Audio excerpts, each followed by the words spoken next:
What is aspartame? Is it bad for you? Let's find out. Aspartame is an artificial sweetener that's 200 times sweeter than sugar. It is made of 2 amino acids, phenylalanine and aspartic acid, which are also components of proteins in our body and in food. Aspartame is called NutraSweet, Equal, and Canderel. So when you see those names, you know it's aspartame. So, what kinds of foods is it in? It's commonly used as a sweetener in processed foods and beverages, and in recipes that don't require too much heating. Why? Heat breaks down aspartame. More on that in a bit. It is even in some medicines as a flavoring. But doesn't the FDA regulate it? The FDA approved aspartame in a wide variety of foods and beverages, like diet sodas, chewing gum yogurt, and a boatload of desserts. The FDA set an acceptable daily intake, or ADI, that's the maximum amount considered safe to consume each day during a person's life. The ADI is 50 milligrams per kilogram or per 2.2 pounds of body weight per day. Surprise, surprise. There has been some controversy about the safety of aspartame, but most governing authorities have made claims that it is safe.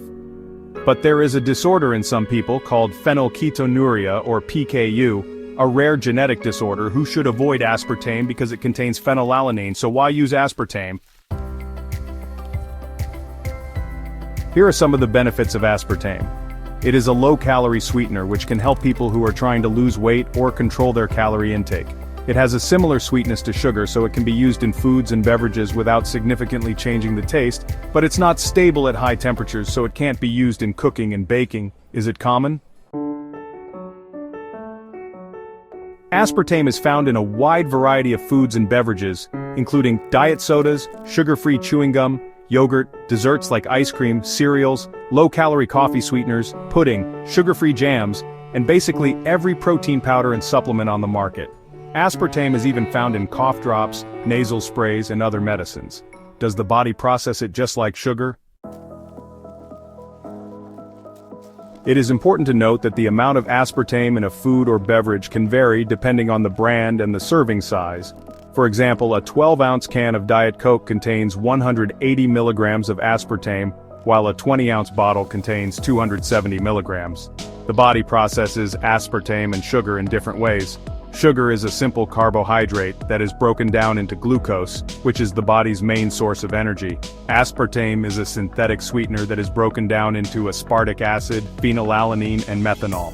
Aspartic acid and phenylalanine are amino acids that are naturally found in the body. Methanol is a type of alcohol that is also found in some fruits and vegetables. After aspartame is ingested, it is broken down into its components in the small intestine. The amino acids are then absorbed into the bloodstream and used for protein synthesis. The methanol is also absorbed into the bloodstream, but it is quickly converted into formaldehyde and then formic acid. Formic acid is a natural byproduct of metabolism and is not harmful in small amounts.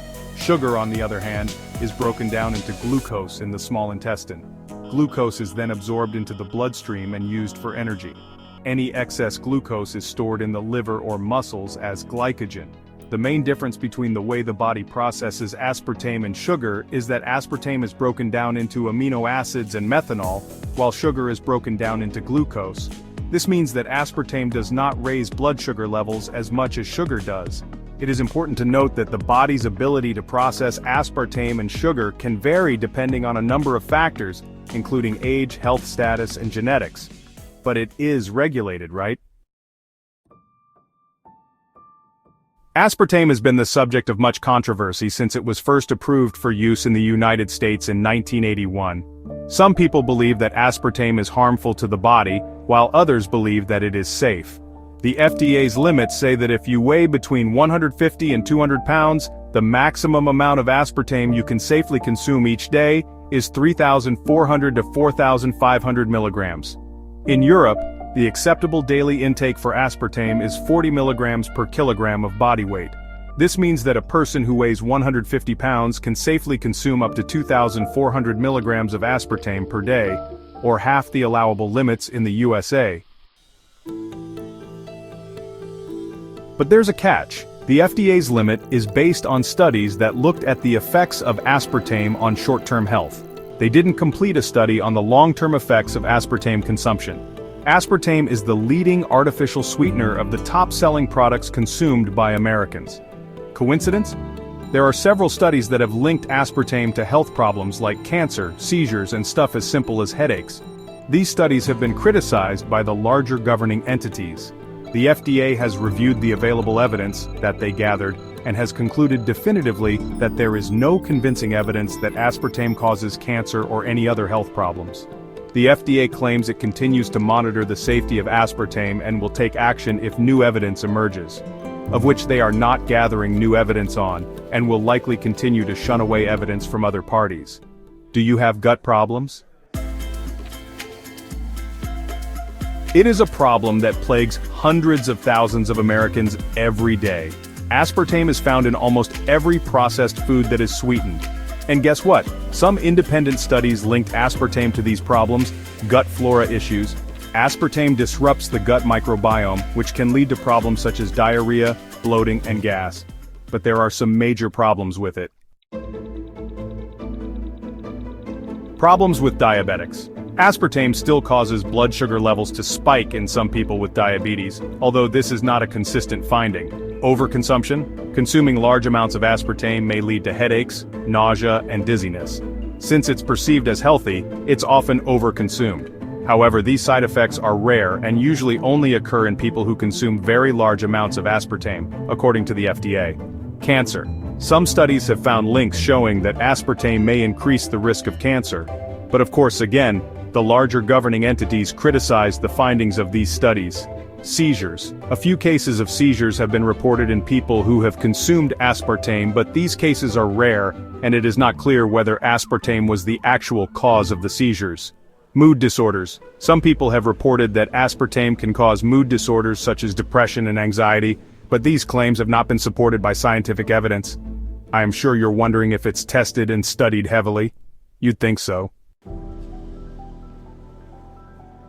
Aspartame was approved for use in the United States in 1981, before the current standards for safety testing were in place. This means that some of the studies that were done on aspartame in the early days may not have been as rigorous as they would be today. Why hasn't it been revisited, considering it is used on thousands of foods? Aspartame is a very stable molecule when not heated, which makes it difficult to study its long-term effects. Many studies on food additives are done over a period of several years, but aspartame does not break down in the body, so it is difficult to track its effects over time. There is a lot of controversy surrounding aspartame, particularly because it's so popular and generates a lot of profits, which has made it difficult to get funding for research on the sweetener. Some people believe that aspartame is harmful, while others believe that it is safe. This controversy has made it difficult to get funding for research on aspartame, as some people are reluctant to fund studies that could potentially find that aspartame is harmful. Lots of money would be taken out of the hands of large companies. The International Agency for Research on Cancer, or IARC, has classified aspartame as a possible carcinogen in Group 2B. This means that there is some evidence that aspartame may cause cancer, but the evidence is not strong enough to be conclusive. The IARC's classification is based on a review of the available scientific evidence. This evidence includes studies in animals and humans, as well as mechanistic studies that look at how aspartame might interact with cells and DNA. The IARC's classification does not mean that aspartame is definitely a carcinogen. It simply means that there is some evidence that aspartame may cause cancer, and more research is needed to confirm or refute this evidence. But I have more questions. Who has funded the studies? I'll tell you right now. The Food and Drug Administration, the European Food Safety Authority, the Joint FAO and WHO Expert Committee on Food Additives, even aspartame manufacturers themselves, and independent research institutions likely funded by those with a vested interest. In the end, you should consume what is healthy. Aspartame is not healthy because it offers no nutritional value and disrupts your body's natural processes, like gut flora, which is essential for you to maintain a healthy lifestyle.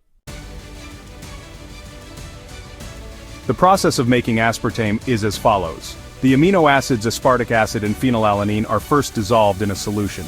A catalyst is then added to the solution, which causes the amino acids to react and form aspartame. The aspartame is then purified and crystallized.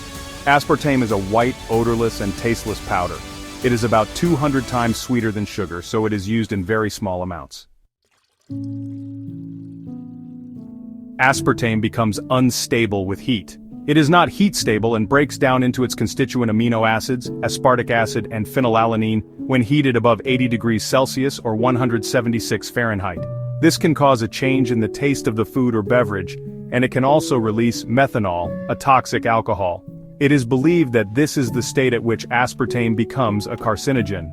Many people at home may be unknowingly causing aspartame to break down and consuming it, causing damage to their bodies, but this is not common knowledge, and the powers that be are not going to any length of effort to make this known or combat it in any way. What do you think? Is it good or bad? Do you go out of your way to avoid it? Personally, I avoid it. Let me know your thoughts in the comments.